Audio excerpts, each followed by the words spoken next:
Hello all of you, welcome back to my channel. मैं आज आप लोगों के लिए लेकर आ चुकी हूँ एक कलेक्टिव रीडिंग जिसका टॉपिक रहने वाला है मैसेजेस फ्रॉम योर एंसेस्टर्स। आपके जो पितृ हैं, पूर्वज हैं, उनकी तरफ से आपके लिए क्या संदेश है, क्या मैसेज है, हम ये देखेंगे। किस बात के लिए आपको गाइड करना चाहते हैं, क्या संदेश देना चाहते हैं, ये देखेंगे। ये रीडिंग जनरल है, कलेक्टिव है। हो सकता है कि आपके सिचुएशन के साथ एक्यूरेटली रेजोनेट करे, हो सकता है सिर्फ कुछ परसेंट रेजोनेट करे। तो ओपन माइंडेड होकर सुनिएगा और ज़बरदस्ती अपने आप को रीडिंग में फिट इन करने की कोशिश मत कीजिएगा। जो मैसेजेस आपके साथ रेजोनेट करता है, रिलेट करता है, उसी को एक्सेप्ट कीजिएगा एंड लीव द रेस्ट। क्योंकि ये एक जनरल रीडिंग है, कलेक्टिव रीडिंग है, सभी के लिए मैसेजेस आएंगे। तो हो सकता है रेजोनेट करे, हो सकता है बिल्कुल ना करे। ओके, सभी ज़ोडिएक साइंस के लिए है, लेकिन हर उम्र के व्यक्ति के लिए है, टाइमलेस है। जब भी आप इस वीडियो तक पहुँचेंगे, यह आपके साथ तभी रेजोनेट करेगा। Okay, let's start. Hey, I need one card at one time. देखते हैं आपके एंसेस्टर्स आपको क्या मैसेज देना चाहते हैं।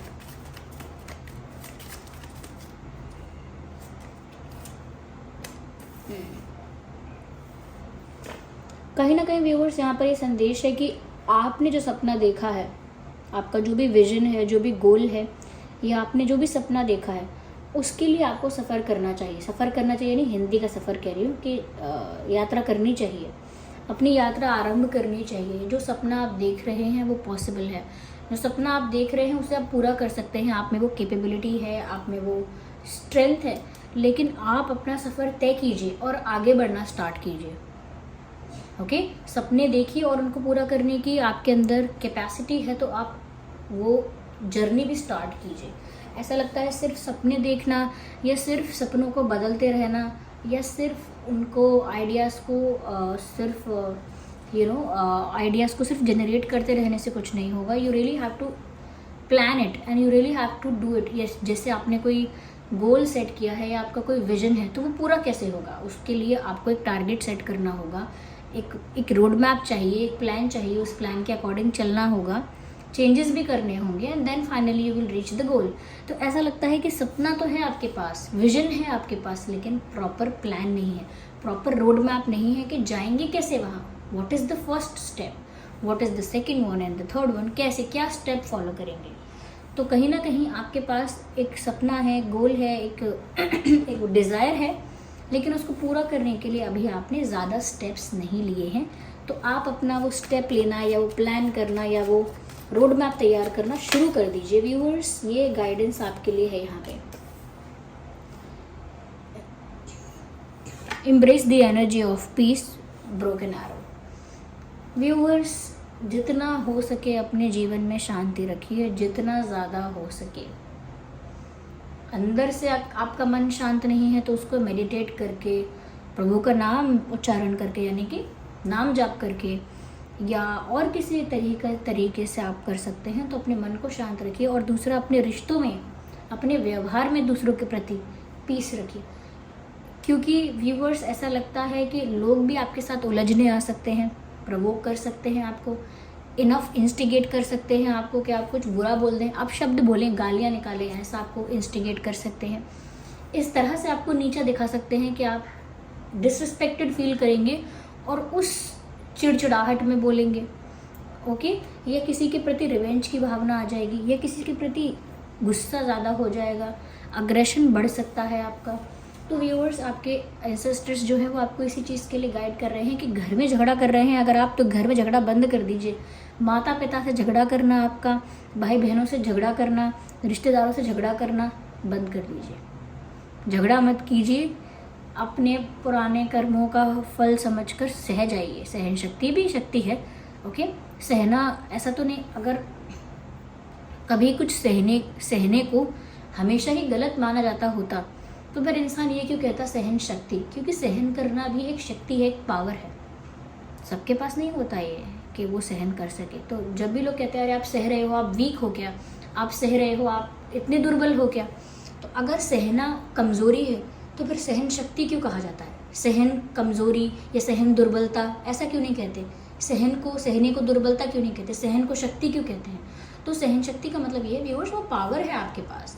आपको उसको यूटिलाइज़ करना चाहिए। और ऐसा नहीं है कि सहना ही है सब कुछ जीवन में, लेकिन जहाँ पर रिश्ते बिगड़ जाएं, जहाँ पर जिनके साथ निभाना है ज़िंदगी भर उनके साथ ही बात बिगड़ जाए, जो लोग अपने हैं लेकिन उनके प्रति कोई हेट्रेड नहीं है लेकिन अचानक से कॉन्फ्लिक्ट आ जाए, ऐसा नहीं करना। क्योंकि व्यूअर्स, दुनिया में कोई अपने नहीं है, गिने चुने लोग होते हैं, 4-5 जिन्हें आप बोल भी पाते हैं अपना, उनसे भी अगर झगड़ा हो जाएगा तो गड़बड़ हो जाएगी। जहाँ काम करते हैं, जहाँ पढ़ाई करते हैं, जिनके साथ उठते बैठते हैं, उनके साथ आपको झगड़ना नहीं है। आई एम नॉट सेइंग कि दूसरे लोग परिस्थिति क्रिएट नहीं करेंगे, दूसरे लोग तो करेंगे, हो सकता है दूसरे लोग आपको इतना पोक कर दें, लेकिन व्यूअर्स, अगर बहुत ज़्यादा आपको लगता है कि मुझसे ना अब ये कंट्रोल नहीं होगा, मैं कुछ सुना दूंगी, तो आप दूर चले जाइए, जस्ट वॉक अवे, दूर चले जाइए, थोड़ी देर के लिए घूम के आइए, कहीं चक्कर लगा के आइए 1 किलोमीटर लेकिन थोड़ा शांत रहिए, थोड़ा मंदिर होके आइए थोड़ा, या और जहाँ जा सकते हैं आप स्पिरिचुअल प्लेसेस पर, वहाँ जाइए और मन को थोड़ा शांत करिए। जाइए, प्रभु के सामने जाइए, उनको बोलिए कि ऐसे क्यों हो रहा है मेरे साथ में, मैं क्यों झगड़ूँ, मैं क्यों ऐसा करूँ, मुझे क्यों ऐसा वो लग रहा है कि मुझे जवाब देना है, झगड़ा करना है, आप क्यों नहीं मुझे संभाल रहे हो, मुझे संभालो, मुझे रोको, टेक केयर ऑफ मी तो लेकिन जितना हो सके, चाहे जिस भी प्रोसेस से करना चाहें, अपने मन को शांत रखिए व्यूअर्स। ये अभी आपको लग रहा है बेसिक प्रैक्टिस है, बेसिक बात कर रहे हो, लेकिन मैं आपको कह सकती हूँ आगे आने वाले महीने जो हैं, महीनों के लिए भी कह रही हूँ, और सिर्फ आपके लिए नहीं, ऑल ओवर द वर्ल्ड आगे आने वाले महीने कुछ इस तरह के होंगे, कुछ इस तरह का वर्ल्ड में वातावरण होगा, कुछ इस तरह के चीज़ें चल रही होंगी कि इंसान मेंटली बहुत फ्रस्ट्रेटेड, अग्रेसिव बिहेव करेगा और उस अग्रेशन और फ्रस्ट्रेशन की वजह से गलत काम करेगा और उस वजह से बहुत बुरा फंसेगा। इसीलिए कह रही हूँ कि मन को शांत रखिए, और मन को शांत जो समय रख पाएगा वो उस समय संत जैसा कहलाएगा, या उस समय बहुत परमात्मा, बहुत धन्य व्यक्ति कहलाएगा जो मन शांत रख पाएगा ऐसे समय में। आप साइंटिस्ट की बात सुन लीजिए, एस्ट्रोलॉजर्स की बात सुन लीजिए, या फिर जो पुराण वगैरह बुक्स लिखे गए हैं, पहले ग्रंथ लिखे गए हैं, उनको पढ़ लीजिए। सभी इसी ओर संकेत करते हैं कि थोड़ा सा डिस्टर्बेंस आगे होने वाला है। You need to be more peaceful, more spiritual. देखिए, अभी स्पिरिचुअल होना लोगों को लगता है चॉइस है, there is a choice to be spiritual और टू नॉट बी, ओके। लेकिन in future there will be no choices, everyone will become spiritual और दे विल जस्ट सफ़र। या तो लोग स्पिरिचुअल हो ही जाएंगे सारे, क्योंकि वो एक कंडीशन हो जाएगी सर्वाइव करने की, okay. When spirituality is a condition to survive, आगे वो कंडीशन बन जाएगी सर्वाइव करने की। जो लोग नहीं होना चाहेंगे स्पिरिचुअल, वो सफ़र करेंगे, फिर वो स्पिरिचुअल लोगों से हेल्प लेंगे, गाइडेंस लेंगे, और ऐसा अभी से शुरू हो गया है, आगे भी ये होगा, ओके। तो आपको व्यूअर्स अपने मेंटल पीस को बनाए रखना है, और आपको इस बात का ध्यान रखना है कि आगे समय बदलने वाला है सबका, हर चीज़ का, ओके। यहाँ पर व्यूअर्स ये भी गाइडेंस आपको मिल रहा है, mother earth feel loved and comforted. देखिए व्यूअर्स, आपको जितना प्यार आपको आपके एंसेस्टर्स से, आपके गार्जियन एंजल्स से, डिवाइन से, भगवान से, और जितना भी आपके प्यार करने वालों से आपको मिल रहा है, कहीं ना कहीं आप सेटिस्फाइड होना सीख जाइए। अपनी लाइफ में सेटिस्फाइड रहिए, जितना प्यार, जितनी ब्लेसिंग और जितना कुछ आपको मिल रहा है उसे एक्सेप्ट कीजिए और उसमें संतुष्टि भी रखिए, ओके। मैंने ना इंस्टाग्राम पर मैंने वो रील देखी थी जिसमें ये सॉन्ग था, इग्नोर द बैकग्राउंड नॉइस। उसमें ये सॉन्ग था कि निर्धन कहे धनवान सुखी, धनवान कहे सुख राजा को भारी, राजा कहे चक्रवर्ती सुखी, चक्रवर्ती कहे सुख इंद्र को भारी, इंद्र कहे श्री राम सुखी, श्री राम कहे सुख संत को भारी, संत कहे संतोष में सुख है, बिना संतोष ये दुनिया दुखारी। तो इसका मतलब यही है कि Santosh, at the end of the day moral of the story जो है उसमें संतुष्ट रहिए, सेटिस्फाइड रहिए। तो आपको जितना प्यार मिला है उसमें कंफर्टेबल या उसमें लव्ड और उसमें सेटिस्फाइड फील कीजिए। You have enough, okay, to feel loved and satisfied. ऐसा नहीं है किसी स्पेसिफिक पर्सन पे उंगली रखेंगे किसी राजा महाराजा की तरह या किसी क्रूल किंग की तरह, इस पर्सन से चाहिए मुझे प्यार, यही यही देगा, बस इसी से चाहिए तो ही मैं संतुष्ट हूँ, वरना नहीं। नो, किसी का प्यार मैटर नहीं करता, यही प्यार देंगे तो ही मैं खुश हूँ। That's stupid. ओके, ये तो स्टूपिड ही है। ओके, इसमें कोई दो बातें तो है नहीं। तो इसीलिए ऐसे नहीं होना चाहिए, ऐसे स्टबर्न होके नहीं जीना है। आपको जो लाइफ में मिला है, इनफ मिला है, उसमें हैप्पी हो जाइए, सेटिस्फाइड हो जाइए, बिकॉज संतोष में ही सुख है। Okay, that is the moral of the story. चलिए आगे देखते हैं।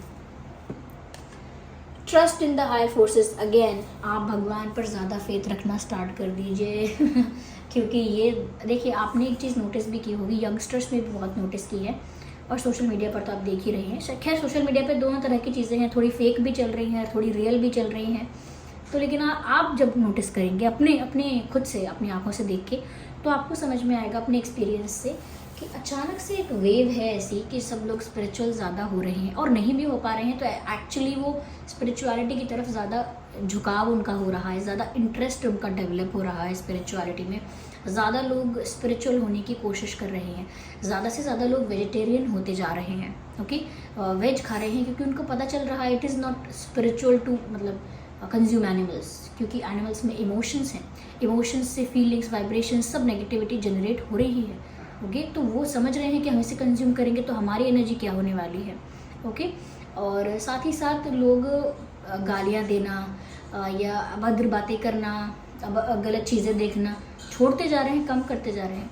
गलत चीज़ें कंज्यूम करना जैसे अल्कोहल या और भी जैसी चीज़ें जो आपको हेल्थ को आपके हार्म करेंगी, ऐसी चीज़ें कंज्यूम करना भी लोग कम कर रहे हैं। और कुछ लोग ऐसे हैं जो ऐसी चीज़ें एक्सट्रीम कर रहे हैं। तो दो टाइप की कैटेगरी या ग्रुप बनता जा रहा है, एक जो स्पिरिचुअल हो रहे हैं और एक जो बिल्कुल ही स्पिरिचुअलिटी से मुंह मोड़ के एक एक मटेरियलिस्टिक वर्ल्ड में और ज़्यादा अपने आप को खो चुके हैं। तो व्यूअर्स, आगे आने वाले समय में आपको पता चलेगा कि जिन्होंने सही समय पर अपने आप को बदला, देखिए जो कोविड आया था या अभी आया था, क्या ख़त्म थोड़ी हुआ है वो, जो जिस समय वो आया था 2020 में अराउंड इसी समय आया था, तब से बहुत सारे लोग स्पिरिचुअलिटी की तरफ चले गए हैं। उनका भगवान पर, ईश्वर पर, परमात्मा पर, जिस पर भी उनका फेथ था वो फेथ बढ़ गया है। ओके, क्योंकि वो होना ही चाहिए, क्योंकि this is the right time. अगर इस समय आप लोग ये चयन नहीं कर पाए कि मुझे किस रास्ते जाना है, तो ऐसा नहीं है कि ये कोई डराने का काम है, कि ये तो नॉर्मल बात है, बेसिक बात भी है। चाहे आप एस्ट्रोलॉजर्स की बात सुने, चाहे साइंटिस्ट की बात सुने, चाहे पुराण पढ़ लें बड़े बड़े सारे, आपको पता चल जाएगा कि समय बहुत सेंसिटिव चल रहा है। और आगे आने वाले समय में जब एनवायरनमेंट ऐसा होगा और सिचुएशंस ऐसी होंगी कि आपको संभालना मुश्किल पड़ जाएगा। टेम्परेचर इतना ज़्यादा हो सकता है कि जो लोग ऐसे अल्कोहल नहीं करते हैं या गलत चीज़ें जैसे एडिक्शन वगैरह गलत चीज़ों का नहीं है उनको, और एनिमल्स वगैरह नहीं खाते हैं वो, है ना, तो वो लोग जो हैं वो मुश्किल टेम्परेचर को बहुत घायल अवस्था में भी झेल लेंगे। लेकिन जो लोग ऐसी चीज़ें कंज्यूम करते हैं, वो इतना टेम्परेचर बढ़ेगा कि वो ऐसी चीज़ों को वो हैंडल भी नहीं कर पाएंगे। उन्हें कितना भी ट्रीट करिए, वो इतना टेम्परेचर भी हैंडल नहीं कर पाएंगे। और बहुत सारी चीज़ें ऐसी हो रही हैं। तो धीरे धीरे मैं आपको बता ही रही हूँ कि स्पिरिचुअल होना एक कंडीशन होने वाली है। जो ये बात समझ लेगा वो बहुत कुछ रियलाइज़ कर पाएगा। सो ये ही रीडिंग थी यहाँ पे कि क्या गाइडेंस है आपके लिए। ओके व्यूअर्स, तो रीडिंग तो समाप्त हो चुकी है। जो जाना चाहता है वो जा सकता है। बस मैं एक मैसेज देना चाहती हूँ लोगों को जो बचे हुए हैं, सुनना चाहते हैं, कि व्यूअर्स देखिए, सच में समय ऐसा आ रहा है, आप प्लैनेट्स के अकॉर्डिंग देखेंगे या जो रिसर्चर्स की जो स्टडी है, साइंटिस्ट की जो स्टडी है, तो आपको समझ में आएगा व्यूअर्स की चेंजेस बहुत आ रहे हैं। और ये सिर्फ आप फिलोसफिकल बातें नहीं रह गई हैं कि हमें अच्छा होना चाहिए, सच बोलना चाहिए, अच्छे मार्ग पर चलना चाहिए। ये सिर्फ आप फिलोसफीज़ नहीं है। लोग सोचते थे अरे फिलोसफी की बातें बंद करो, ये फिलोसफी नहीं है, this is the actual truth. अगर आप इस मार्ग पे नहीं चलेंगे या लोग नहीं चलेंगे या हम सब नहीं चलेंगे, तो व्यूअर्स इसके कॉन्सिक्वेंसेस भी हम ही को फेस करने पड़ेंगे। और ये कहना कह रहे जो सब फेस करेंगे वो हम फेस कर लेंगे, दिस इज़ हाईली इररिस्पॉन्सिबल। ऐसे नहीं बिहेव कर सकते हम। क्यों? क्योंकि जब एक सोल आती है तो उसका जो है पर्पस है, और वो है उसका कल्याण, उसकी मुक्ति, उसका मोक्ष।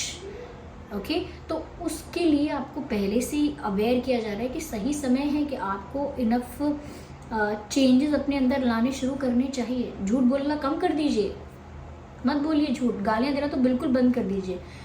यहाँ वहाँ टेलीविज़न पर या फ़ोन पर गलत गलत चीज़ें जो कि आपके माइंड को बहुत ज़्यादा एडिक्टिव बनाती हैं इन चीज़ों के लिए, या बहुत नेगेटिवली इन्फ्लुएंस कर देती हैं, ऐसी चीज़ों को, ये सब चीज़ों को देखना कम कर दीजिए। देखिए ही मत, मैं तो ये कहूँगी, दूर रहिए ऐसी चीज़ों से, ऐसी संगत से दूर रहिए जो आपको गलत चीज़ों के लिए भड़काती उकसाती है। ओके। और बहुत ज़्यादा मटेरियलिस्टिक प्लेजर्स के पीछे मत भागिए, मैं आपको पहले ही बोल रही हूँ बात। ओके। इस बात के लिए अवेयर रहिए।